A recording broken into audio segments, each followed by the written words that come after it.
Hello বন্ধুরা, সবাই কেমন আছো? আমি চলে এসেছি একটি নতুন ভিডিও নিয়ে।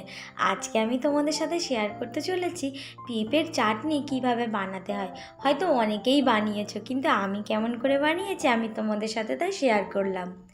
এইটা আমার ঠাম্মার রেসিপি। প্রথমেই একটা গোটা পেঁপেকে ভালোভাবে ছাড়িয়ে নিয়েছিলাম, তারপরে একটা গ্রেটারের সাহায্যে ভালো করে গ্রেট করে নিয়েছি। তারপর কড়াই গরম হয়ে যেতে কড়াতে একটু সরিষার তেল, পাঁচফোড়ন, শুকনো লঙ্কা ফোড়ন দিয়ে আস্তে আস্তে পেঁপেগুলো সব তুলে দিয়েছিলাম।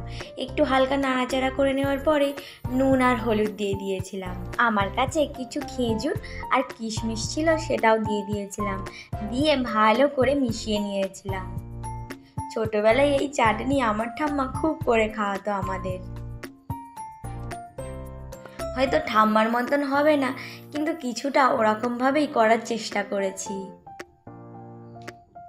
তারপরে সামান্য জল দিয়ে দিয়েছিলাম। জল দিয়ে ভালো করে নেড়ে চাটনিটা ফুটতে দিতে হবে, যাতে পেঁপেগুলো একটু হালকা সিদ্ধ হয়ে যায়। দেখো, ভালো করে মিশিয়ে নিতে হবে।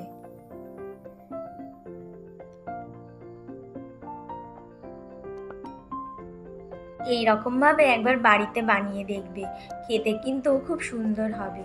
আর আমার একটু জল কম মনে হচ্ছিল বলে আমি আরেকটু জল মিশিয়ে দিয়েছিলাম।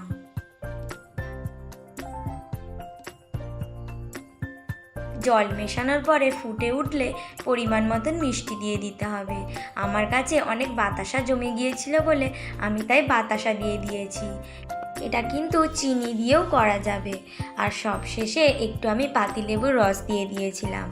এতে কিন্তু খেতে দারুণ হবে। আর নামানোর আগে আমি কিছু কাজু বাদাম আর কিছু এলাচ দিয়ে দিয়েছিলাম। এই এলাচ আর লেবুর রসেতে এই চাটনিটার স্বাদ কিন্তু দ্বিগুণ বেড়ে যাবে, এটা আমি কথা দিচ্ছি।